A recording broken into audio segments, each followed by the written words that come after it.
Hi everyone, it's Emily. I am making this video at the suggestion of my team. I was not part of the storyteller series, so you guys don't know anything about me or my story. You can't relate to me, and the best way to help people and survivors is to have a story that they can relate to. So I've tried to film this several times and I didn't think it would be this hard. After you've been in therapy for a while and you feel good about your healing process, I think you can talk about it. So if you listen to Julian's story, mine is very similar in the start. I actually went to San Diego as well, 378, just like Julian. I stayed in those same barracks. That's where I lived. And let me preface the story first with kind of where my mindset was at when I enlisted. So, backstory for me, I was molested at a pretty young age, like 4 to 5, and I didn't remember that. I had repressed memories that started coming out probably like 16, 17, and I started dating my first boyfriend at 17, and he was awful. Like 1 week into dating him, I knew I didn't want to date him anymore. So when I went to go break up with him, he freaked out, threatened to kill me, kill my family, kill himself, and he was crazy enough that I believed him. So instead of breaking up with him, I dated him for a year. Crazy, right? So I did a lot of things that I'm not proud of, that I wish I never would have done to keep the peace with him, because he was very abusive emotionally, sometimes physically. So I would do a lot of things that I didn't want to do. And he would used to call me at like 2, 3 in the morning accusing me of cheating on him, but I'm sleeping, okay? I was never a party animal. I worked full-time from a very young age. I didn't have time. I didn't want to party. There was nothing about that to me that sounded fun. In all reality, he was the one who was out cheating on me. So I didn't even go to high school. I was homeschooled, but everybody at high school knew about me, and it sucked. I was part of drama I didn't even know I was part of. And he enlisted in the Marine Corps, so I was able to get away from him at that point. And then he was shortly after discharged for borderline personality disorder, which made a lot of sense to me. So anyway, that's kind of where I was when I enlisted, and I just need to get out of the small town, do something different. I thought that I could get away from all that, but guess what? You can't run from yourself and all your feelings. So my first unit was the 378 out of San Diego. It was not the Chase or Campbell, whichever one Julian was on. It was the Boutwell. But I lived in the barracks, same place, same thing, just 10 years later, and guess what? Culture was still the same. What Julian talked about, just the drinking and all the sleeping around, and it still the same. So my very first day on the boat, it was Veterans Day of 2013. I still remember it like it was yesterday. I was getting shown to my sleeping quarters. A birthing room is what they're called, and I get introduced to this girl, and I looked a certain way because I had shaved my head in boot camp, and she asked me what I was into, and I was like, what do you mean? And she's like, oh, are you a lesbian or are you straight? And I was like, I am straight. And she's like, well, how straight? I like men. And she said, we'll see about that. She's like, I'm gonna convince you. Okay. So that's my very first interaction with the Coast Guard outside of boot camp. And then I was treated pretty bad there. There was just like a group of people who'd been there forever. They were really salty. They hated their life, waiting for A school, blah, blah, blah. So they took it out on new people. Yeah, so not treated very well. I think I'd been there like a couple weeks when we went on our first patrol. So Thanksgiving, Christmas, New Year's, all that. Came back in February or March, and I don't know why. I was like, yeah, I'll go out with everybody. But again, like, we drank all the time, right? That was like the culture. And one of my friends was with us that night. We went out. We went to the Shore Club in San Diego because they had these Red Bull vodka slushies that we loved, right? And I remember I got my first drink of the night, and then I don't remember anything. Got my drink, and then the very next thing that I remember is waking up to some random man sexually assaulting me in an apartment. Like, I don't know where I was. And I just remember laying there thinking, like, am I going to die? Like, am I gonna make it out of this situation? Like, I don't know this person. And he's in the process of raping me, you know? So I'm just thinking, like, how do I get out of here, right? And I don't know, like, where he ended up going, but I was like, this is my opportunity. So I didn't know where my clothes were. I didn't know where my phone was, my wallet with my military ID. Like, I had to be able to get back on base. That's where I live. That's where I sleep. And so, like, I'm, like, in this strange place trying to find my stuff.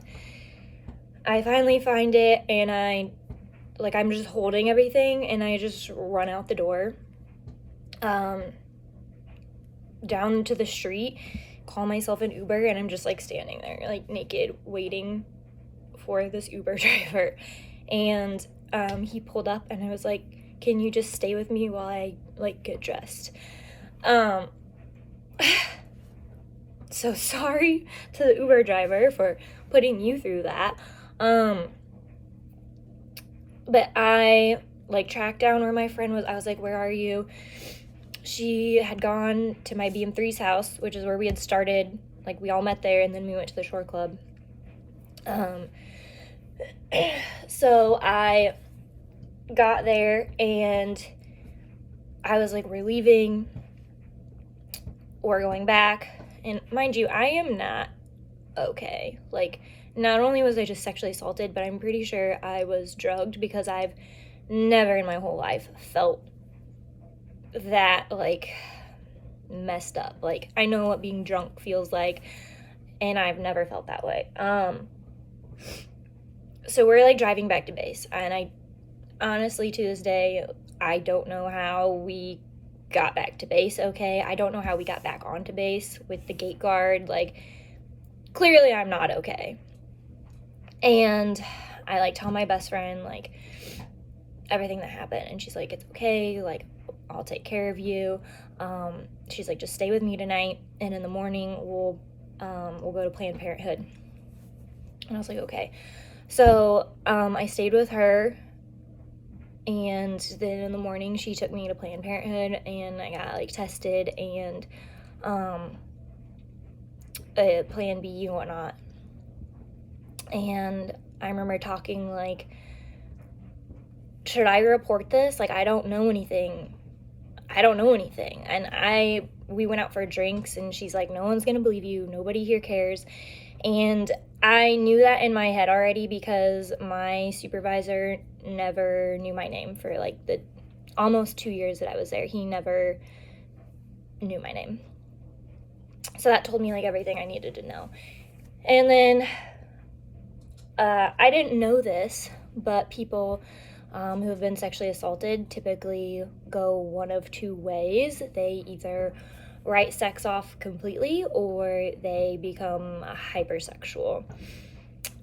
I became the latter. Like, I drank all the time. I hooked up with people all the time. Yeah, it was really bad. And, like,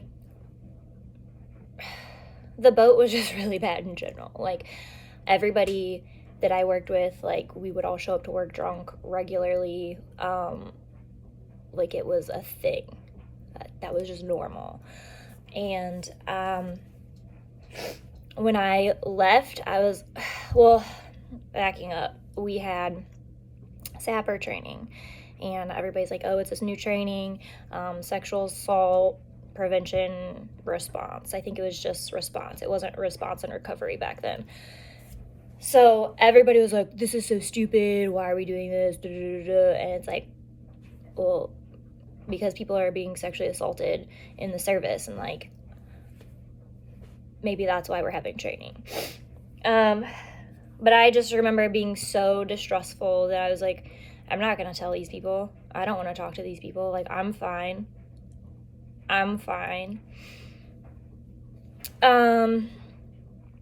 So anyway, I was not fine. I was sexually assaulted like 2 more times, not in San Diego, but throughout my Coast Guard career.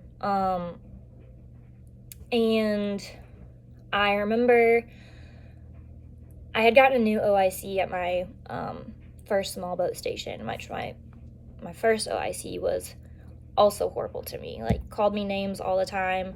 But when higher ups were there, he would be like super proud of me, like, she's my only female BM3, she's a coxswain, like, we're so proud of her, da da da da da. And then when it was just him in charge of the unit, it was back to just like treating me horribly. And that was okay. So I remember I got a new OIC, and I don't know what made him say it, but we were talking in his office one day, and he was like, have you ever thought about going to therapy? And I was like, what? No, like, that's so weird. Like, why are you saying that? I'm fine. And I wasn't. We know I wasn't fine. And I just thought that I didn't need therapy. Like, therapy was for people who had been through some, like, horrible things. Like, I didn't have it that bad. Like, there are worse things out there happening, right? And I just kind of laughed it off. And then I met up with my best friend from my childhood. We're still friends to this day, so, like, 30 years of friendship. And I met her for a Lorde concert, and we were at dinner, and we were just talking, you know.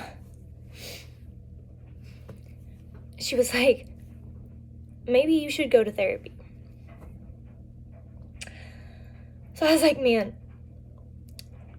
I must not be hiding it very well. I must not be managing it very well, right? So I was married to my ex-husband at this point, and I started going to therapy. And I remember just, like, kind of my first time, before I went, my brother had told me, like, just be honest, you know? Like, if you want this to work, if you want the therapy to be effective, like, you have to be honest about your experience and about everything, right? So I went in there and I just unleashed everything. And I think it's pretty bad when your therapist is, like, shocked, right? So I started going to therapy. This was probably like 2018, so 4 years after my first sexual assault. And I went every week for, a long time. until I felt like I wasn't having panic attacks anymore. I felt kind of like myself again. And yeah, so I've been to therapy off and on since then, PCS season or like divorce or whatever, like I've contacted a therapist and yeah, just kind of like talked it out. Sometimes like when you're overwhelmed, you just need to talk to somebody, and it's not a weakness, and it just because what you went through isn't as bad as what someone else has been through doesn't mean that it's any less traumatic or painful. We all have our own lived experience, and it's hard. And sometimes you just need to talk to somebody, and that's okay.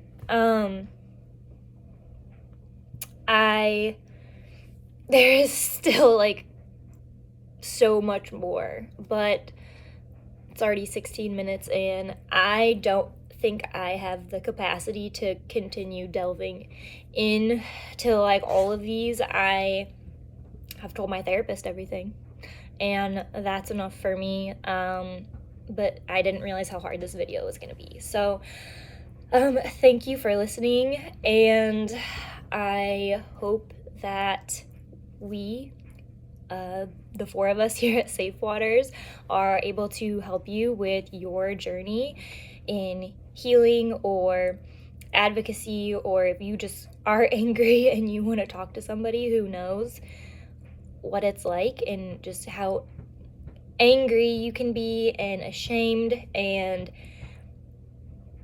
like convince yourself that it was your fault because you were drinking or whatever. But like, these are criminals and these are predators, and it doesn't matter if alcohol is involved or not, or like, they're gonna find a way to do this to you. And that's what's scary, because it's not your fault.